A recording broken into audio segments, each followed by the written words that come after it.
സങ്കീർത്തനങ്ങൾ അധ്യായം 48. ദൈവത്തിൻ്റെ നഗരം. കർത്താവ് ഉന്നതനാണ്, നമ്മുടെ ദൈവത്തിൻ്റെ നഗരത്തിൽ അത്യന്തം സ്തുത്യർഹനുമാണ്. ഉയർന്നു മനോഹരമായ അവിടുത്തെ വിശുദ്ധഗിരി ഭൂമി മുഴുവൻ്റെയും സന്തോഷമാണ്. അങ്ങ് വടക്കുള്ള സിയോൻ പർവ്വതം ഉന്നതനായ രാജാവിൻ്റെ നഗരമാണ്. അതിൻ്റെ കോട്ടകൾക്കുള്ളിൽ ദൈവം സുനിശ്ചിതമായ അഭയകേന്ദ്രമായി വെളിപ്പെട്ടിരിക്കുന്നു. ഇതാ രാജാക്കന്മാർ സമ്മേളിച്ചു, അവർ ഒത്തൊരുമിച്ച് മുന്നേറി. സിയോനെ കണ്ടവർ അമ്പരന്നു, പരിഭ്രാന്തരായവർ പലായനം ചെയ്തു.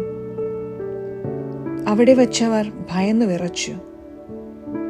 ഈറ്റുനോവിനൊത്ത കഠിനവേദന അവരെ ഗ്രസിച്ചു.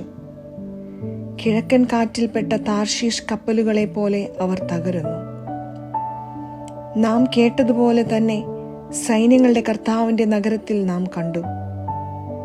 ദൈവം എന്നേക്കുമായി സ്ഥാപിച്ചിരിക്കുന്ന അവിടുത്തെ നഗരത്തിൽ തന്നെ.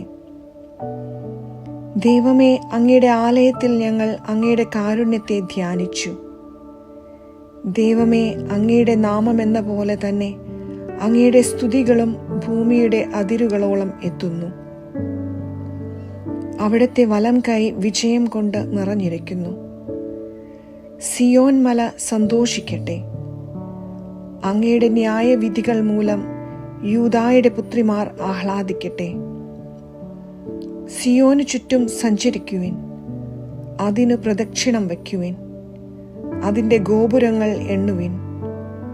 അതിൻ്റെ കൊത്തളങ്ങളെ ശ്രദ്ധിക്കുകയും കോട്ടകളെ നടന്നു കാണുകയും ചെയ്യുവിൻ. ഇവിടെയാണ് ദൈവം. ഈ ദൈവമാണ് എന്നേക്കുമുള്ള നമ്മുടെ ദൈവം. അവിടുന്ന് എന്നും നമ്മെ നയിക്കുമെന്ന് വരും തലമുറയോട് പറയാൻ വേണ്ടി തന്നെ